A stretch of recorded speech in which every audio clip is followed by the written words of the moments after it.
یہودی، عیسائی اور مسلمین کے لیے اللہ تعالیٰ نے ایک ہی کرائٹیریا رکھا ہے، کیونکہ مسلمین اور یہ آپس میں بحثیں کرتے تھے اہل کتاب کہ ہم حق پر ہیں، ہم نے یعنی کہ بہتر ہیں، آپ لوگ نہیں ہیں، یہ وہ آپس میں جدال کرتے تھے۔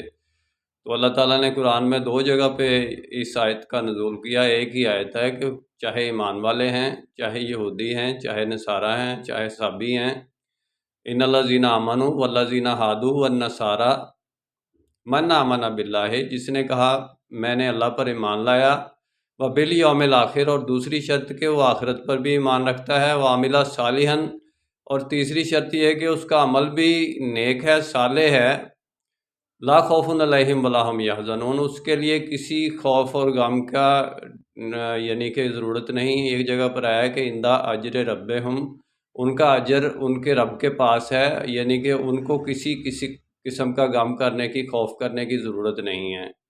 یہ اللہ تعالیٰ نے اپنے اولیاء کے بارے میں بھی فرمایا ہے قرآن میں کہ ولا خوف علیہم ولا ہم یحزنون۔ تو یہ اولیاء کے بارے میں، اللہ کے اولیاء کے بارے میں بات ہو رہی کہ بھئی کون لوگ حق پر ہیں۔ تو اس میں اللہ تعالیٰ نے ایک ہی کرائٹیریا بیان کیا، اس لیے کہ یہ جھگڑا ختم ہو جو یہ ان لوگوں نے رچا رکھا ہے۔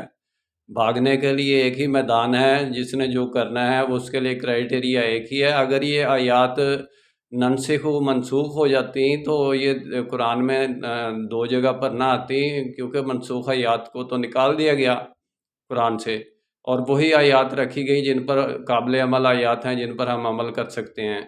میرا کام اسلامک ورلڈ کی امن اور یونائٹی کا ہے، انشاءاللہ ڈیٹیل میں بات پھر ہوگی۔ نسبت، وحدت، خدمت، خیر کے ساتھ، اللہ حافظ۔